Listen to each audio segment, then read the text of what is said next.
So what do you do when there is a family sitting in your office about to go to blows, blaming each other, going off on each other, not one single person taking responsibility for the situation that they have now found themselves in?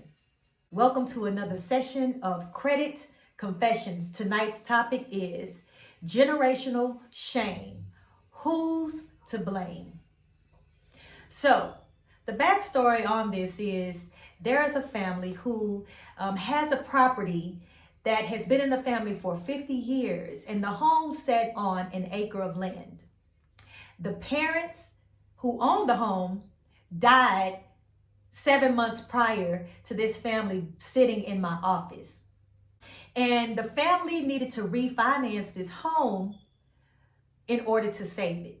Now, the reason they had to refinance it is because, of course, it was an older home. And while the parents were still alive, they did a reverse mortgage on it. And that's a whole nother story that I'm going to talk about one day. But they did a reverse mortgage on it because there was some things that needed to be fixed around the home. But in the middle of them fixing things and, taking out this reverse mortgage, both of the parents passed away.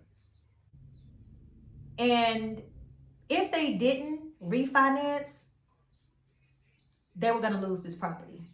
So 6 months prior to them sitting in my office, the son called me and he says, hey, my parents passed away. One of us needs to refinance this home. And I would like to be the one to do it.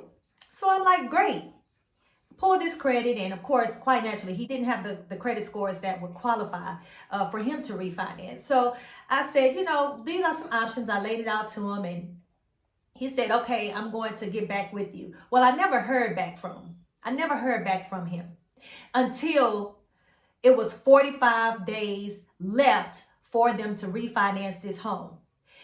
Mind you, he calls me and now he's panicking. And now he wants me to hurry up and rush. It's an emergency. It's life or death. I mean, this is bad. This is really bad. We have to get this house closed or we're going to lose it. And so I took a breath because you're not going to put this pressure on me. But I know what it's like to be in this situation, and I want to help you. Okay, I want to help you. I don't want you all to lose your family home. So let's see what we can do.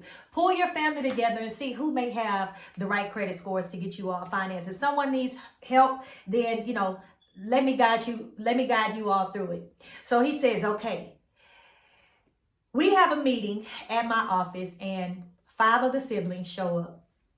So we were going to run 5 of the credit reports, and then there were even 3 grandkids who were going to pull their credit reports. Because at this time, somebody just needs to qualify, right? And so I'm pulling these credit reports one by one. And with every credit report that I pull, bad scores. No one is even close to having the right score or even being able to pull it together within 45 days. It was so sad. And I felt bad, but at the same time, I was angry because I'm like, we can avoid these types of situations. Why do we wait too late? What is it? What is it about us that we wait so late? And then we want to blame others for the situation that we have found ourselves in. No one wants to take responsibility.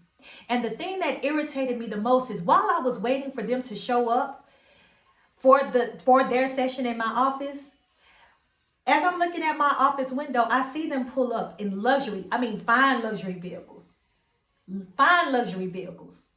And as I'm pulling their credit reports, I'm seeing $700, $800 car notes. None of them had any assets to their name. They didn't own anything. They were in debt. And it was just a sad situation. It was a sad situation because I'm like, how do we find ourselves in this day and time in this situation? Now, granted, I understand that life happens because I have had to repair and rebuild my credit about 4 times because life happens. But because I had a foundation, I was always able to start rebuilding on that foundation. And that foundation consists of educating ourselves, taking responsibility, knowing what's required to have good credit, knowing what's required to have good financial stability. And in the world that we live in, there is no reason for us not to know. It's about us taking the step and doing the things that we need to do so that we can have true financial liberty and not lose the properties that the individuals who came before us and carried them on their backs. We don't want to see them lose that. So when we stop and think about it, who is to blame that none of these people in this family could save the grandparents' property? Is it the grandparents? Is it the children? Is it the grandchildren? I don't know. And I'm not going to try to answer that. All I can say is individually, we have to take responsibility. Individually, we have to take responsibility. I don't care what your family has done before you. I don't care if they were robbing Peter to pay Paul all of their lives. If that's what they did, that does not mean that you have to do it. That does not mean that you have to do it. You can change. You can have a better life. And sometimes it's hard to get out of that rut. Sometimes we get made fun of. Sometimes we get ridiculed when we decide to do something different and step out and have a better life for not only ourselves, but our families that come behind us. We aren't meant to live life in squander. We are not. And sometimes we have to take the gossip, the talk, the ridicule, people saying that you think you're better than the next person because you made a decision, you took responsibility to decide to do something different for your family. I don't mean to fuss, but this is my heart. This is what I deal with on a daily basis. And I hate to see us lose because we don't have the tools. And it's not because the tools are not there. It's just because we don't want it. We don't want it. So anyways, fast forward a little bit. No one was able to refinance this home. But all was not lost. And this is one of the things that I love because it comes back to who are you surrounding yourself with? So I said, reach out to some family, some friends, see if anybody can do it. Well, needless to say, they couldn't find anybody. However, they were introduced through one of my connections to an investor. And thank God for some of these investors. Let me say something. If you know anybody who is an investor, some of them truly do have good hearts. At the end of the day, an investor was able to pick up this property. They allowed the family to stay in this property, and they were going to allow them to buy the property once someone was financially capable to get this property and refinance it back in their name. And you don't find this too often. This investor was an angel sent by God because he allowed them to continue to pay the same rent as they were paying for the mortgage previously.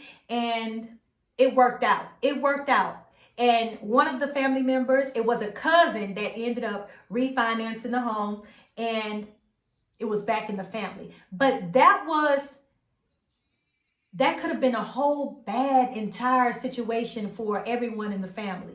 That could have been an entirely bad situation for everybody in that family. So this is what I want to ask you. Have you positioned yourself to have true financial freedom?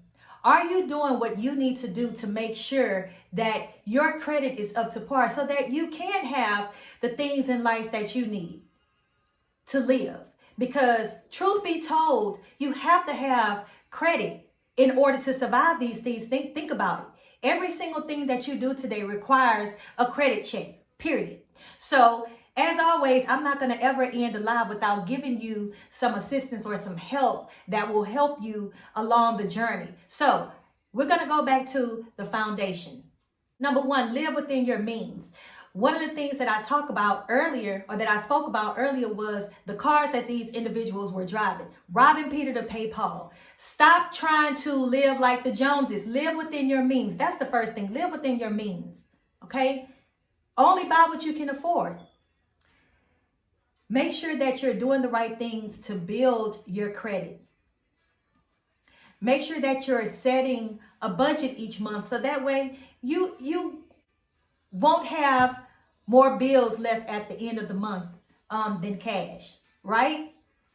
Mindset is one of the most important things, because had this family had the right mindset, they would have never, ever, ever been in this situation.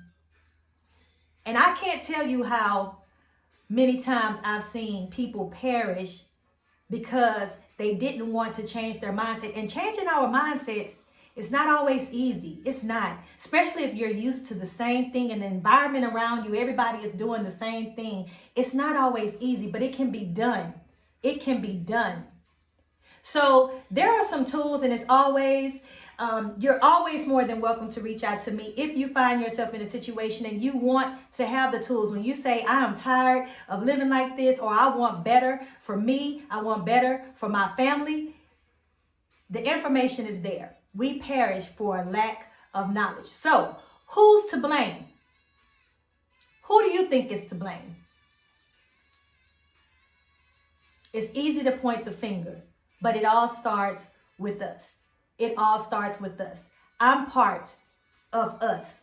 And this is why I do what I do in the community and through my business, because it's my responsibility to make sure that we all have the tools that we need to have a prosperous life.